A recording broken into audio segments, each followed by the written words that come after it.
इस अध्याय में वर्णन है कि कैसे भगवान श्री कृष्ण ने अपने पिता नंद को एक सर्प के चंगुल से बचाया और सुदर्शन नामक विद्याधर को अंगिरस ऋषियों के श्राप से मुक्त किया।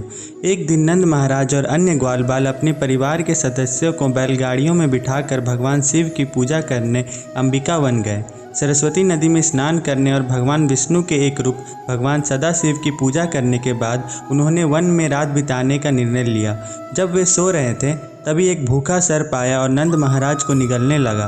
भयभीत होकर नंद ने व्यथा से पुकारा, हे कृष्ण, हे मेरे पुत्र, कृपया शरणागत आत्मा की रक्षा करो। ग्वाले तुरंत जाग गए और सर्प को लकड़ी की मसालों से पीटने लगे, लेकिन सर्प ने नंद को नहीं छोड़ा। तब भगवान कृष्ण आए और अपने चरण कमल से सर्प का स्पर्श किया।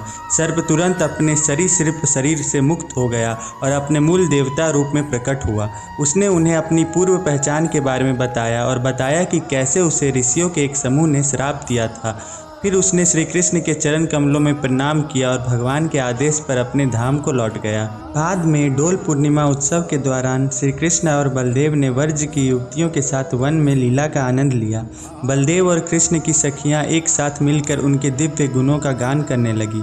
जब दोनों भगवान गान में इस हद तक तल्लीन हो गए कि वे मदहोश हो गए, तो कुबेर का एक सेवक शंखचूड़ साहसपूर्वक आगे आया और गोपियों का अपहरण करने लगा। युवतियों ने पुकारा, कृष्ण हमें बचाएं। और वे और राम शंखचूड़ का पीछा करने लगे।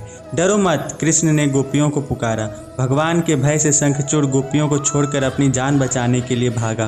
कृष्ण ने उसका पीछा किया, तेजी से उसके पास पहुंचे और अपनी मुट्ठियों के प्रहार से शंखचूड़ की मणि और उसका सिर काट डाला।